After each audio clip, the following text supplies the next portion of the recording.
మీ ఎలాంటి వ్యాపార ప్రకటనలకైనా వెంటనే మా ఛానల్ సంప్రదించండి. నమస్తే. ప్రస్తుతం మన స్టూడియోలో సుప్రసిద్ధ జ్యోతిష వాస్తు పండితులు బ్రహ్మశ్రీ డాక్టర్ నాయకంటి మల్లికార్జున శర్మ గారు ఉన్నారు. సో సెప్టెంబర్ మాసంలో కన్యారాశి వారి పరిస్థితి ఏ విధంగా ఉండబోతుందో గురుగారిని అడిగి తెలుసుకుందాం. నమస్కారం గురుగారు. నమస్కారం గురుగారు. సెప్టెంబర్ మాసం కన్యారాశి వారి పరిస్థితి ఎలా ఉండబోతుంది? ప్రస్తుతం వేళ టైం ఎలా నడుస్తుంది? ఎలాంటి జాగ్రత్తలు తీసుకోవాలి? తప్పకుండా. ఓం శ్రీ గురుభ్యో నమః. కన్యారాశి వాళ్ళ యొక్క ఫలితాలు చెప్పబోయే ముందు ఆయా గ్రహాలు ఏ గ్రహాలు ఉన్నాయి, నవగ్రహాలు ఏ రాశుల్లో సంచారం చేస్తున్నాయో తెలుసుకోవాలి. ముఖ్యంగా శని మీనరాశిలో వక్రస్థితిలో ఉండటం, రాహు కుంభరాశిలో సంచారం చేయటం, గురువు మిథున రాశిలో సంచారం చేయటం, కుజుడు కన్యారాశిలో ప్రథమార్థంలో ఉండి ద్వితీయార్థంలో తులారాశిలోకి సంచారం చేయటం, అలానే శుక్రుడు కర్కాటక రాశిలో ప్రథమార్థంలో ఉండటం, ద్వితీయార్థంలో సింహరాశిలోకి సంచారం చేయడం, రవి బుధుల యొక్క కలయిక సింహంలో ఉండి మళ్ళీ కన్యారాశిలో సంచారం చేయడం, కేతు వచ్చేటప్పటికలా సింహరాశిలో సంచారం చేయడం జరుగుతుంది. ఇది గ్రహస్థితి ఓవరాల్గా. ఇవన్నీ కూడా గోచారరీత్యా చెప్పబడే ఫలితాలు మాత్రమే, జన్మజాతకానికి సంబంధించిన ఫలితాలు కావు. నెక్స్ట్ ఈ రాశి వాళ్ళకి ఏ విధంగా ఉండబోతుందంటే, రాశ్యాధిపతి అయిన బుధుడు ఉన్న వ్యాపారాన్ని చేయమంటాడే కానీ వ్యాపారాన్ని ఎక్స్పాండ్ చేయమండు. అంటే బుధుడు పెద్దగా అనుకూలంగా లేడు నిజం చెప్పాలంటే గోచారరీత్యా. బుధుడు ఏంటంటే వ్యాపారకారకుడు, జ్ఞానకారకుడు, బుద్ధికారకుడు, దాని యొక్క కారకత్వాలు చూసి చాలా ఉన్నాయి. కాబట్టి బిజినెస్ పరంగా మటుకు ఎక్స్పాండ్ చేయకుండా ఉన్న వ్యాపారాన్ని చేసుకొని కొంతగా సంతానపరంగా ఇబ్బందులు లేకుండా వాళ్ళ యొక్క డెవలప్మెంటు, ఇంటిది, కుటుంబాన్ని ఆలోచన చేసి ముందుకెళ్ళటం అనేది చాలా ఇంపార్టెంట్. అక్కడ అంటే ఎక్కడా కూడా నెగిటివ్ రాకుండా పాజిటివ్లో ఉండాలి. నెగిటివ్ వచ్చిన తర్వాత ఆ నెగిటివ్కి ఏదో రకంగా దానికి ఒక రెమెడీనో లేకపోతే మాట్లాడటమో ఏదో రకంగా ముందుకు వెళ్ళటం చాలా మంచిది. దానికి ఒక మందో మాకో ఏదో ఒకటి ఉంటుంది నెగిటివ్కి, అది చేసుకొని ముందుకు వెళ్ళిపోవాలి. నెగిటివ్ వచ్చిందని ఆతృత పడకూడదు. అయితే మిగతా గ్రహాలను మనం చూసుకునేటట్లయితే ముఖ్యంగా చతుర్థాధిపతి పంచమాధిపతి అయిన శని సప్తమ స్థానంలో ఉండి వక్రగతి పొందటం వల్ల ఆరోగ్యం బాగుంటుంది. గతం కంటే మెరుగైన ఫలితాలు వచ్చే అవకాశం ఒకటి ఉంటుంది. అంటే ఎంతవరకు ఎంత పర్సంటేజ్ గురువు గారు బాగుండేదంటే 60% బాగుంటుంది, 40% ఇంకా దోషం ఉంటుంది. ఎందుకని దోషం వస్తుంది అంటే కుజుడు కొంత రాశిలో ఉన్నాడు. అంటే ఇక్కడ తృతీయాధిపతి అలానే అష్టమాధిపతి అయిన కుజుడు జన్మరాశిలో ఉండి ద్వితీయార్థంలో ద్వితీయ స్థానంలోకి వెళ్ళటం వల్ల వాహన ప్రమాదాలు జరగకుండా చూసుకోవాలి. అంటే ఆరోగ్యపరంగా ఇబ్బందులు ఉండవు, వాహనాల ప్రమాదాలు జరిగితేనే ఆరోగ్యపరంగా ఇబ్బందులు వస్తాయి. కాబట్టి వాహనాన్ని నడిపేటప్పుడు జాగ్రత్త ఉండాలి. అలానే ఎవరితో పడితే వాడితో ఆర్గ్యుమెంట్స్ చేయకుండా ఎవడి విధానాన్ని వాడికి అప్పచెప్పి ముందుకెళ్ళటం మంచిది. ఒక వ్యక్తికి ఏంటంటే లౌకిక భావం చాలా ఇంపార్టెంట్. ఎందుకంటే కుజుడు డిస్ప్యూట్స్ తీసుకొస్తాడంటే ఒక అతనికి సాంబార్ ఇడ్లీ అనుకో, ఒక అతనికి పూరి, ఇది మంచిగా ఉంది ఇది మంచిగా ఉంది కొట్టుకుంటారు. రాజకీయ నాయకుల మధ్యలో, సినిమా యాక్టర్ల మధ్యలో కొట్టుకునే వాళ్ళు చాలామంది ఉంటారు కదా. అలాగా డిస్ప్యూట్స్ రాకుండా చూసుకోవాలి. ఇప్పుడు సాంబార్ ఇడ్లీ మంచిదే, పూరి కూడా మంచిదే. ఈ సినిమా యాక్టర్ బాగా చేస్తాడు, ఆయన కూడా చేస్తాడు. ఆయనలో ఉండేది ఆయన ఉంటుంది, ఈయనలో ఉండేది ఈయన ఉంటుంది. అలా లౌకిక భావంతో వెళ్ళాలి. లేకపోతే ఏంటంటే కాంట్రవర్షన్స్ ఎక్కువ ఉంటాయి. ఈ కాంట్రవర్షన్సే కాదు, డిస్ప్యూట్స్ ఉండటం, ఇద్దరి మధ్యలో ఎలిగేషన్స్ ఉండటం, యుద్ధం చేసుకోవటం, కోర్టు సంబంధించిన ఇష్యూస్, పోలీస్ స్టేషన్ సంబంధించిన ఇష్యూస్ రాకుండా చూసుకోవాలి. అంటే లైఫ్ను ఎన్హాన్స్ చేసుకోవాలి, చాలా జాగ్రత్తగా నడిపించుకుంటూ ముందుకెళ్ళాలి. అదొకటి. తర్వాత ఎక్కడ వాహనాల మీద వెళ్ళేటప్పుడు కూడా ప్రమాదాలు జరగకుండా అతివేగం అనేది పనికిరాదు. కోర్టు సమస్యలు రాకుండా కూడా చూసుకోవాలి. ఇది కుజుడి యొక్క ప్రభావం. అయితే శని ఆయుష్ ఇస్తాడు, ఆయుష్ కారకుడు. శని అనుకూలంగానే ఉన్నాడు, శని ప్రాబ్లం ఏం లేదు. అలానే ఇక్కడ రాహు గ్రహ ప్రభావం ఆరోగ్యపరంగా బాగుంటుంది. విదేశాలకు వెళ్ళే అవకాశాలు మెండుగా ఉంటాయి. అలానే వివాహ సంబంధాలు కూడా వీళ్ళకి కుదిరే అవకాశాలు ఎక్కువగా ఉంటాయి. వివాహ సంబంధాలు అంటే ఏమిటి? ఇక్కడ ముఖ్యంగా రాశి వాళ్ళకి ద్వితీయాధిపతి అలానే భాగ్యాధిపతి అయిన శుక్రుడు లాభంలో ఉంటాడు ప్రథమార్థం. ఏదైనా సంబంధాలు కుదుర్చుకోవచ్చు. మళ్ళీ మన వాళ్ళు కొంతమంది అంటారు భాద్రపద మాసం వచ్చింది కదా అని, ఆ టైంలో కుదుర్చుకోవడానికి మాట్లాడుకోవడానికి ఏం ఇబ్బందులు లేవు.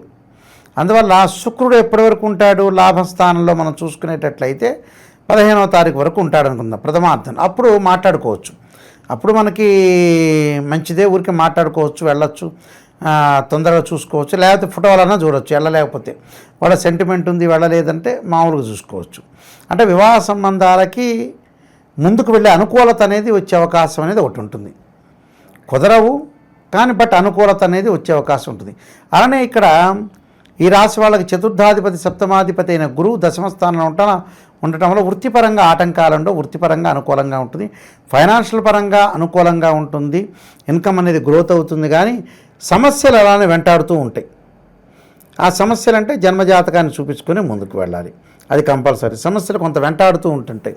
వాళ్ళ తొందర డిలే కావటం, లేట్ కావటం, తొందర ముందుకు వెళ్ళలేకపోవటం, ఏదో ఒక ఆలోచనలు, ఇలాంటివన్నీ కూడా కాకుండా జాగ్రత్తగా అనుసరించి ముందుకు వెళ్ళాలి. అలానే కేతు యొక్క ప్రభావం, కేతు 12వ స్థానంలో ఉండటం వల్ల డబ్బులు ఖర్చు అవుతుంది. తీర్థయాత్రలు పుణ్యక్షేత్రాలకి వాటికి ఖర్చు అవుతుంది. దానిలో తప్పేం లేదు. భగవంతుడి యొక్క ఆరాధన చేయటం సెల్ ఫోన్ కంటే మంచిదేగా. సెల్ ఫోన్ మన సెల్ కంటే, మన ఇంట్లో సోఫాల కంటే తీర్థయాత్రలు, హోమాలు ప్లస్ మ్యారేజ్ బ్యూరో ఇవన్నీ ఇంపార్టెంటే కదా. ఎందుకంటే సంతానం సంపదప్రదం అన్నారు. పిల్లలకి పేరెంట్స్ యొక్క బాధ్యత ఏమిటంటే ఆస్తులు ఇవ్వటం కాదు. మన వాళ్ళందరూ చాలామంది ఎన్ని బిల్డింగ్స్ ఇచ్చామని చూస్తున్నారు కానీ వాళ్ళ పెళ్ళిళ్ళు చేయట్లేదు. వాళ్ళకి మళ్ళీ సంతానం కలగాలని చూడటల్లా వీళ్ళు.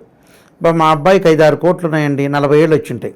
మా అమ్మాయికి ఇంత అయిందండి, ఇన్ని కోట్లు ఉన్నాయి. ఏం చేయాలి? ఎవరికి తీసుకెళ్ళాలి? మూసినదిలో పడేయాలి డబ్బులు తీసుకెళ్ళి, అంతే. ఇప్పుడు ఉపయోగం లేని వస్తువు, ఉపయోగం లేని విషయం వేస్ట్. అలాంటి వాళ్ళందరూ కూడా మన ఛానల్ చూస్తున్న వాళ్ళందరూ ప్రత్యేకంగా నేను చెబుతున్నా, చాలా జీవితం అనేది మన చేతుల్లో ఉంది. మన చేతుల్లోనే 100% ఉంటుంది. మనం చేయాలనుకుంటే చేయొచ్చు, లేకపోతే లేదు. కొన్ని గ్రహాల ప్రభావం ఉంది. ఆ గ్రహాలని మనం నెగిటివ్ని పాజిటివ్ చేసుకుంటే అయిపోతుంది. ఈజీ వే వెళ్ళారనుకోండి, ఎలాంటి ప్రాబ్లమ్స్ లేదు. కొన్ని రెమెడీస్ చేసుకొని ముందుకు వెళ్ళాలి.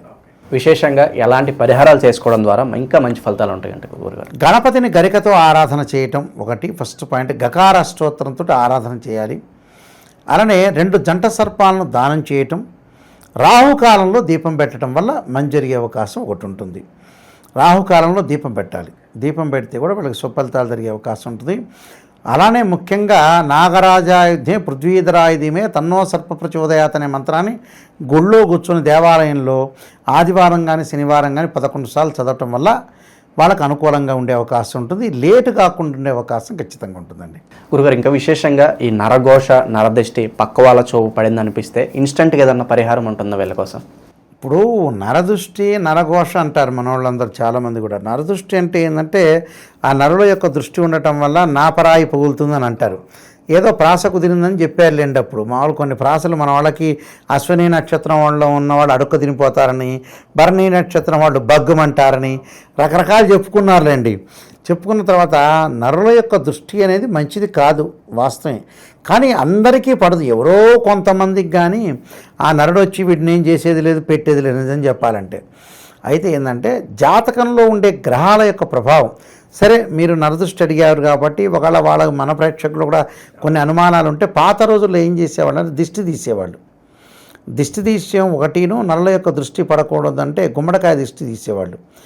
గుమ్మడికాయ దిష్టి తీయటం ఒకటి. అలానే ఈ నరదృష్టి ప్రభావం కూడా కొన్ని గ్రహాల వల్ల వస్తుంటుంది. ఆ గ్రహాల యొక్క దోష పరిహారం చేసుకోవాలి. లేకపోతే ముఖ్యంగా మనం చేయాల్సిందే గుమ్మడికాయ దిష్టి అనేది చాలా మంచిది. అంటే ఒక అబ్బాయిని కానీ అమ్మాయి కానీ నిల్చోబెట్టి 3 సార్లు కానీ 5 సార్లు కానీ క్లాక్ వైజ్ కానీ యాంటీ క్లాక్ వైజ్ కానీ డైరెక్షన్లో తిప్పి ఆ గుమ్మడికాయని పక్కన పడేయటం కానీ లేదా కొబ్బరికాయని కానీ తిప్పాలి. అప్పుడు నరదృష్టి పోయే అవకాశం ఎక్కువ ఉంటుంది. నరదృష్టి అంటే ఏమిటి అని అంటే విషయం చెప్తా చూడండి. ఈర్ష్యా ద్వేషం. ఒక మనిషి మీద ఇంకో మనిషి ఈర్ష్యాద్వేషం ఉన్నాడు అంటే ఆ మనిషి బాగుపడినట్టే. బాగుపడటం అంటే ఏంది? ఈ అన్నదమ్ముల్లో కానీ చుట్టాలు కానీ బంధువులు కానీ ఈయన మీద ద్వేషం ఉంది అంటే ఎందుకు కలుగుతుంది? వాడికి డబ్బు ఉండో, చదువు ఉండో, లేకపోతే మంచి పాపులారిటీ ఉండో అందువల్ల ద్వేషం కలుగుతుంది. ద్వేషం కలిగిందంటే వీడు బాగుపడినట్టే అర్థం. అదే లాజికల్ కాన్సెప్ట్. అందువల్ల ఈ నరదృష్టి పోవడానికి నేను చెప్పిన గుమ్మడికాయది సంబంధించిన రెమెడీ చేసుకుంటే చాలు. సో ఓవరాల్గా ఈ మాసం అంతా కూడా ఈ రాశి వాళ్ళకి ఏ విధంగా ఉండబోతుందో మీ మాటలో చాలా చక్కగా వివరించారు. ధన్యవాదాలు గురుగారు. నమస్కారం.